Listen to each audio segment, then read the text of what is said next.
Now we continue, student. If giraffes have had a thief and their necks are feeling stiff, if hyenas will not laugh at keeper's jokes, if the monkeys pinch his tail, if the rhinos looking pale. Student, thief means quarrel. Quarrel means fight. If the giraffe have had a fight and now have stiff necks, if the hyena will not laugh when the zookeeper cracks jokes, if the monkey has pinched his tail, or the rhinoceros is looking pale.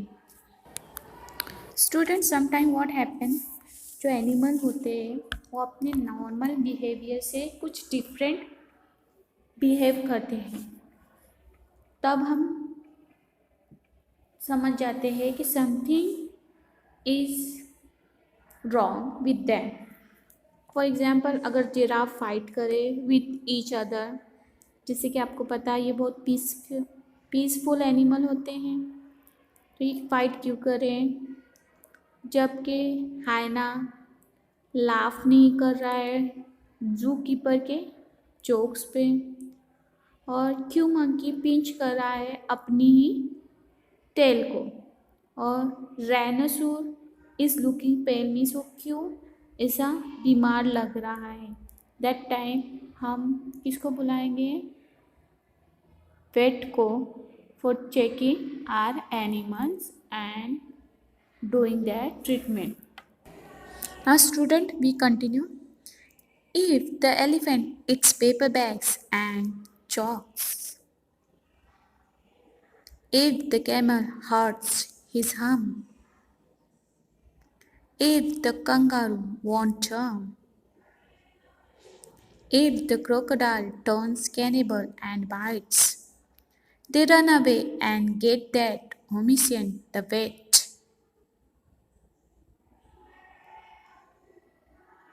and expected him to put everything to right. When the elephant has eaten paper bags and chalks, the vet is called. If the camel has hurt its hump, the kangaroo won't jump. If the crocodile turns into a man-eater and bites, the people at zoo run off and get the vet who is expected to know everything and who is expected to cure everything.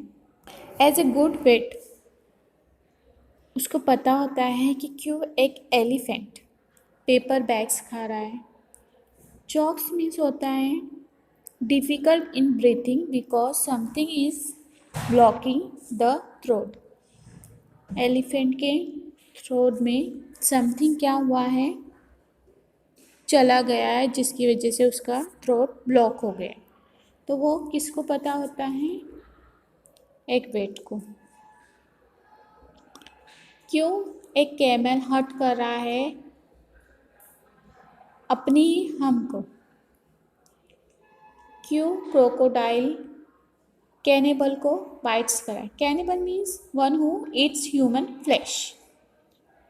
जब जू animals को ऐसे problem होते हैं तो सबसे पहले वो कहाँ जाते हैं,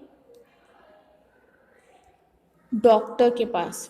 और वो कौन सा डॉक्टर होता है, वेट, जो कि एनिमल का डॉक्टर है।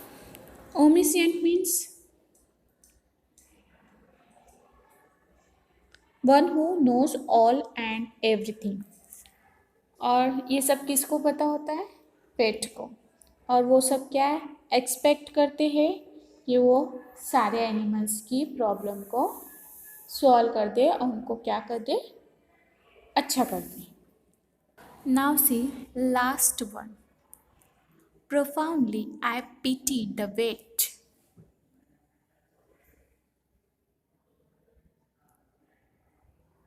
who must learn such a very great deal for his pay. My son, I advise you most strongly to earn your living an easier way. Don't attempt to attain the zoological crown. A far more advisable plan is to call yourself doctor and so be allowed to treat the illness of man.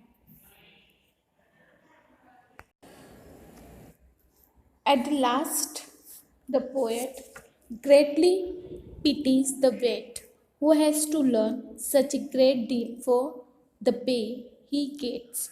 The poet strongly advises the reader to earn his living in an easier way.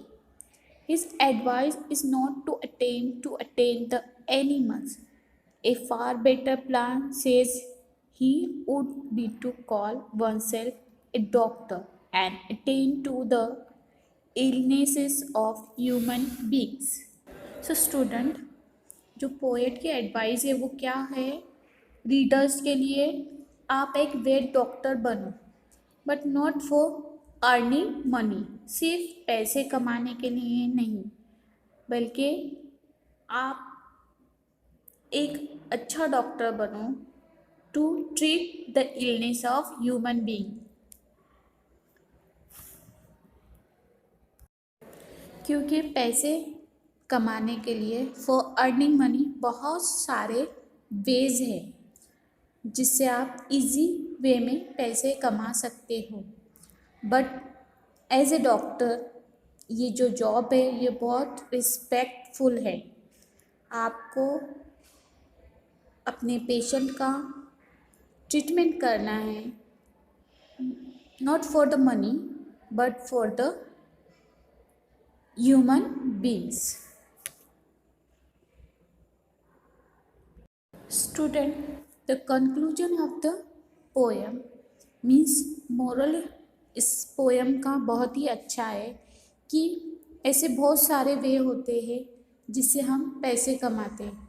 आजकल आपने देखा होगा कि medical वे और बहुत सारे field अब ऐसी हो गई है जिसके ज़रिए बहुत आसानी से मनी अर्न की जाती है, but this is not right way for human being. As a human being हमारा फ़र्ज़ बनता है कि हम हमारी नेशन के लिए, हमारे लोगों के लिए अपनी जो भी टैलेंट है वो यूज़ करें, not for the money, for the human beings. So student, in future आप भी कोई डॉक्टर बनेगा, कोई टीचर बनेगा, you can join different field, but that time आपको ये एडवाइस याद रखनी है, मेमोराइज करनी है कि आप जो भी बन और फॉर द ह्यूमन बीइंग्स आपको बहुत कुछ अच्छा करना है, not for the earning money, for the good cause of human being. I hope you understand. Thank you. Have a nice day.